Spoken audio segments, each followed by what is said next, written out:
ಅಮಿತ್ ಶಾ ಭೇಟಿ ವೇಳೆ ಅಸಮಾಧಾನ ಸ್ಫೋಟಗೊಳ್ಳುತ್ತಾ ದೆಹಲಿಗೆ ಹೋಗಿ ದೂರು ಕೊಡೋದಕ್ಕೆ ಅತೃಪ್ತರು ನಿರ್ಧಾರವನ್ನ ಮಾಡಿದ್ದಾರೆ. ಸಚಿವ ಸ್ಥಾನ ವಂಚಿತರಿಂದ ಶೀಘ್ರವೇ ದೆಹಲಿಗೆ ದೂರು ಹೋಗಲಿದೆ. ಯಾಕಂದ್ರೆ ಏನೇನಾಯ್ತು, ಯಾರ್ಯಾರಿಗೆ ಈಗ ಸಚಿವ ಸ್ಥಾನವನ್ನ ಕೊಟ್ಟಿದ್ದಾರೆ, ಅದರಲ್ಲೂ ಪ್ರಮುಖವಾಗಿ ಹಲವು ವರ್ಷಗಳಿಂದಲೂ ಬಿಜೆಪಿಯಲ್ಲಿ ಸೇವೆಯನ್ನು ಸಲ್ಲಿಸಿದಂತಹ ಹಿರಿಯ ಶಾಸಕರಿಗೆ ಆಗಿರಬಹುದು ಅಥವಾ ಮೂಲ ಬಿಜೆಪಿಗರನ್ನ ಈಗ ದೂರ ಇಡಲಾಗಿದೆ ಅನ್ನುವಂತಹ ಆರೋಪ ಕೇಳಿ ಬಂದಿದೆ. ಶಾ ಮುಂದೆ ಈಗ ಅಸಮಾಧಾನದ ಬಗ್ಗೆ ಯಾವುದೇ ರೀತಿಯ ಚರ್ಚೆ ಇವತ್ತು ಮಾಡೋದಿಲ್ಲ. ಬಟ್ ದೆಹಲಿಗೆ ಹೋಗಿ ನಾವು ವರಿಷ್ಠರ ಗಮನಕ್ಕೆ ಇವೆಲ್ಲವನ್ನ ತರ್ತೇವೆ ಅಂತ ಹೇಳಿ ಬೆಳಗಾವಿಯಲ್ಲಿ ಶಾಸಕ ಅರವಿಂದ ಬೆಲ್ಲದ ಹೇಳಿಕೆ ಕೊಟ್ಟಿದ್ದಾರೆ.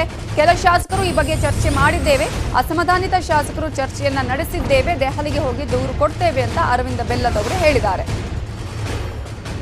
ಇಲ್ಲ, ಇಲ್ಲಿ ಯಾವುದೇ ರೀತಿ ಇಲ್ಲ. ಈ ಕಾರ್ಯಕ್ರಮದಲ್ಲಿ ಭಾಗವಹಿಸಕ್ಕೆ ಬಂದಿದ್ದೈತೆ ಹೊರತು ಇದ್ರ ಸಂಬಂಧ ಸ್ಪೆಷಲ್ ಆಗಿ ಡೆಲ್ಲಿಗೆ ಹೋಗಿ ಅಲ್ಲಿ ಟೈಮ್ ತೊಗೊಂಡು ಅಲ್ಲಿ ಮಾತಾಡ್ತೇವೆ. ಇಲ್ಲೇನು ಮಾತಾಡುವಂಥ ವಿಷಯ ಇಲ್ಲ. ಈಗ ಎಲ್ಲರೂ ನಾಯಕರು ಇರ್ತಾರೆ ಅಂದಮೇಲೆ ಎಲ್ಲರೂ ಒಬ್ರಿಗೊಬ್ರು ಭೇಟಿಯಾಗೋದು, ನಾಯಕರಿಗೆ ವಿಶ್ ಮಾಡೋದು ಸಹಜ ಇರ್ತೈತಿ. ಆದರೆ ಈ ವಿಷಯದ ಬಗ್ಗೆ ಇವತ್ತೇನು ಇಲ್ಲಿ ಮಾತಾಡ್ತಾ ಇಲ್ಲ. ನಾವು ಯಾರ್ಯಾರು ಸಂಬಂಧಪಟ್ಟವ್ರು ಎಲ್ಲರೂ ಕೂಡಿ ನಾವು ಡೆಲ್ಲಿಗೆ ಹೋಗಿ ಟೈಮ್ ತೊಗೊಂಡು ಅಲ್ಲಿ ಡೆಲ್ಲಿಯಲ್ಲೇ ಮಾತಾಡ್ತೇವೆ. ನಾ ಅದೆಲ್ಲ ಮುಂದೆ ನಿಮ್ಗೆ ಗೊತ್ತಾಗೈತೆ. ಅದ್ರ ಬಗ್ಗೆ ಈಗೇನು ನ್ಯಾಚುರಲಿ ಆ ಟೈಪ್ ಆಗಿದ್ದ ಎಲ್ಲದ್ರ ಬಗ್ಗೆ ಮಾತುಕತೆ ಆಗಿರ್ತೈತಿ. ಕೇಂದ್ರ ಗೃಹ ಸಚಿವ ಅಮಿತ್ ಶಾ ರಾಜ್ಯ ಪ್ರವಾಸದಲ್ಲಿ ಇರುವಾಗಲೇ ಪ್ರತಿಪಕ್ಷ ನಾಯಕ ಸಿದ್ದರಾಮಯ್ಯ ಬಾಂಬ್ ಸಿಡಿಸಿದ್ದಾರೆ.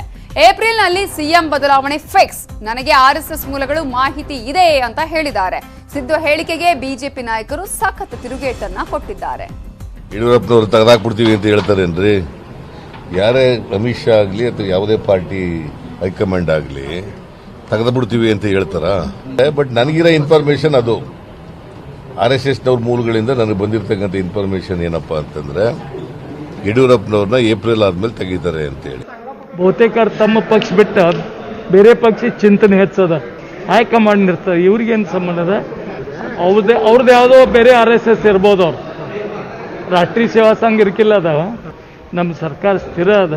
5 ವರ್ಷ ಇವರೇ ಮುಖ್ಯಮಂತ್ರಿಯಾಗಿ ಮುಂದುವರಿತಾರೆ. ಅವರಲ್ಲಿ ಹಿಂದೆ ಏನಾದ್ರು RSS ಅಂದಿದ್ರ ಅವ್ರು ಶಾಖೆ ಹೋಗಿದಾರ? ಸಂಘ ಜವಾಬ್ದಾರಿ ಇತ್ತ? ಅವ್ರಿಗೆ ಯಾವ ಮೂಲದಿಂದ ಬಂದಿದೆ? ಫಸ್ಟ್ಗೆ ಅವರಿಗೆ ಸೋನಿಯಾ ಗಾಂಧಿ ಅಥವಾ ರಾಹುಲ್ ಗಾಂಧಿ ಫೋನಲ್ಲಿ ಮಾತನಾಡಿದಾರ ಕೇಳಿ. ಸಂಘದವರು ಮಾತಾಡಲಿ. ಅವರನ್ನು ಕಾಂಗ್ರೆಸ್ನವರು ಹೊರಗಿಟ್ಟಿದ್ದಾರೆ, ರಾಹುಲ್ ಗಾಂಧಿ ಹೊರಗಿಟ್ಟಿದ್ದಾರೆ. ಮತ್ತೆ RSSನವರು ಅವ್ರ ಹತ್ರ ಯಾಕೆ ಮಾತಾಡ್ತಾರೆ?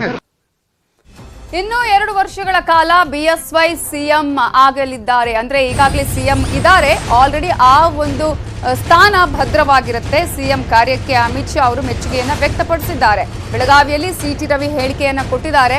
ಈಗಾಗಲೇ ಸಿಎಂ ಸ್ಥಾನದಲ್ಲಿರುವಂತಹ BS ಯಡಿಯೂರಪ್ಪ ಅವರು ಇನ್ನೂ 2 ವರ್ಷಗಳ ಕಾಲ ಅವರೇ ಮುಂದುವರಿಯಲಿದ್ದಾರೆ, ಯಾವುದೇ ರೀತಿಯಾದಂತಹ ಬದಲಾವಣೆ ಇಲ್ಲ ಅಂತ ಹೇಳಿ CT ರವಿ ಈಗ ಹೇಳಿಕೆಯನ್ನ ನೀಡಿದ್ದಾರೆ.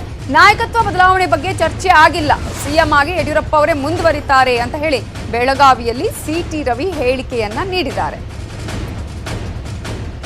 ಬಿಜೆಪಿ ಸರ್ಕಾರ ಈಗಲೂ ಇರುತ್ತೆ, ಅವಧಿನೂ ಮತ್ತು ಮುಂದಕ್ಕೂ ಇರುತ್ತೆ ಅನ್ನೋ ಮಾತನ್ನು ಹೇಳಿದ್ದಾರೆ. ಅದರಲ್ಲಿ ನಮ್ಮ ಯಡಿಯೂರಪ್ಪನವರು, ನಮ್ಮ ಶಾಸಕಾಂಗ ಪಕ್ಷದ ನಾಯಕರು ಅವರ ನೇತೃತ್ವದಲ್ಲೇ ಸರ್ಕಾರ ರಚನೆ ಮಾಡಿದ್ದೇವೆ. ನೀವು ಉಳಿದಿದ್ದನ್ನೆಲ್ಲ ನೀವು ಕಲ್ಪನೆ ಮಾಡ್ಕೊಳ್ತಾ ಹೋಗಬಾರ್ದು. ಮತ್ತು ಅವ್ರ ಕಾರ್ಯಕ್ಕೆ ಮೆಚ್ಚುಗೆಯನ್ನು ವ್ಯಕ್ತಪಡಿಸಿದ್ದಾರೆ. ಪ್ರತಿಯೊಬ್ಬ ಭಾರತೀಯರಿಗೂ ಕೋವಿಡ್